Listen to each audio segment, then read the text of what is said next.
When a game gives you the chance to do almost anything in its strange world, and you find yourself eating corpses every 10 minutes, you really start to take a long hard look at yourself. In the mad tornado of black magic, violence and consequences that is Weird West, you find yourself making unexpected choices at every turn, never sure what they'll mean until later. Pro tip: so far the corpse eating has been consequence-free. Weird West's story is split into 5 distinct chapters, and in each you'll play as a different character. There's Jane Bell, the retired gunslinger, the Pigman, across lakes of the native tribe, a powerful protector, and the witch.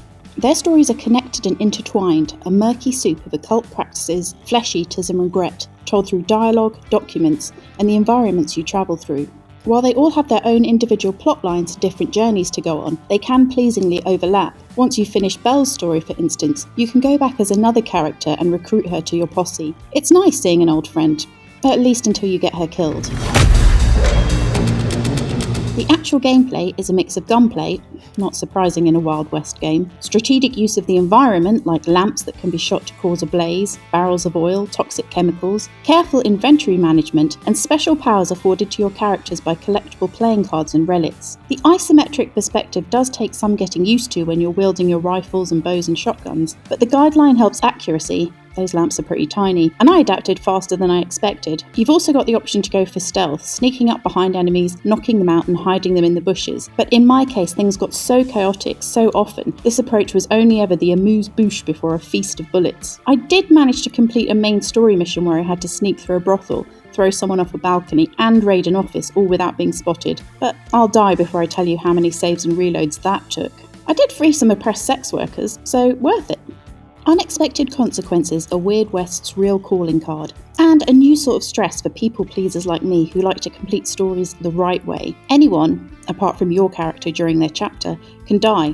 Permanently, even significant NPCs. You might think that's only a worry for psychos who like to play the ultimate villain in their RPGs, but in a place full of monsters, explosive and guns, accidents happen more than you think. When it comes to completing quests, there always seem to be more than one way to get it done.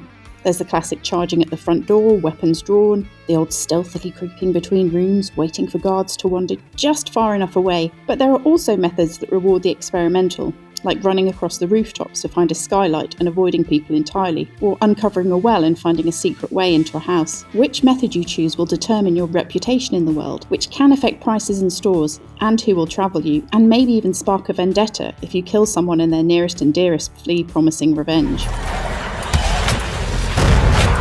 At times, the wild, anything can happen, emergent gameplay stops being delightful and starts causing problems. Fighting a horde of monsters called Ridgebacks in one town, a dynamite blast somehow carried through a wall, without breaking it, and wiped out a few random members of an innocent family I couldn't even see inside. Suddenly I was being labelled a murderer, the father had a vendetta against me, and the townsfolk ignored my monster clearing services and piled out of the church, ready to fight. There's always an option to quick save before you try something risky, or reload if something goes wrong, but it's all too easy for things to escalate before you've even considered protecting your progress. The same problems arise when you add to your posse. As I said, even significant characters can die, and do, because they're not the smartest about not running into your line of fire or avoiding lakes of burning oil. It made me anxious I was missing out on big story beats because my new friends lacked any self-preservation skills. You can bolster their chances by sharing better equipment with them and healing them, but in a giant firefight, you just won't get to them in time. I don't even have any answers about how a game designer would balance the freedom of choice with these petty irritations, other than they're just two sides of the same coin.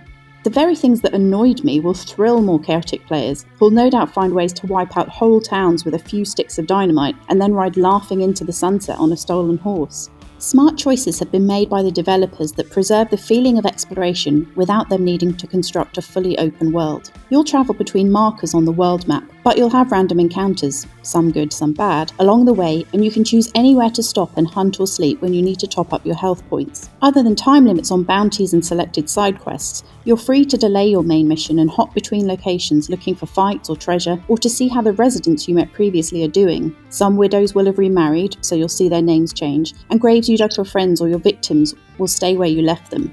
Some areas that had their population wiped out became full of outlaws or monsters. I live for open world games, wasting time picking herbs and wandering around, and there was just enough of that feeling in Weird West to hook me. It was rare to visit even a random location and not find something, a battle, loot, even an unexpected side quest, all that gave me a little dopamine reward for getting distracted.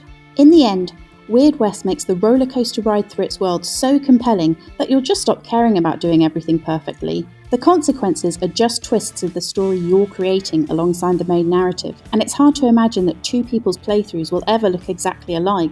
Though, if you find yourself having an existential crisis after eating too many corpses, do feel free to slide into my DMs. I think I'm going to have to start a support group.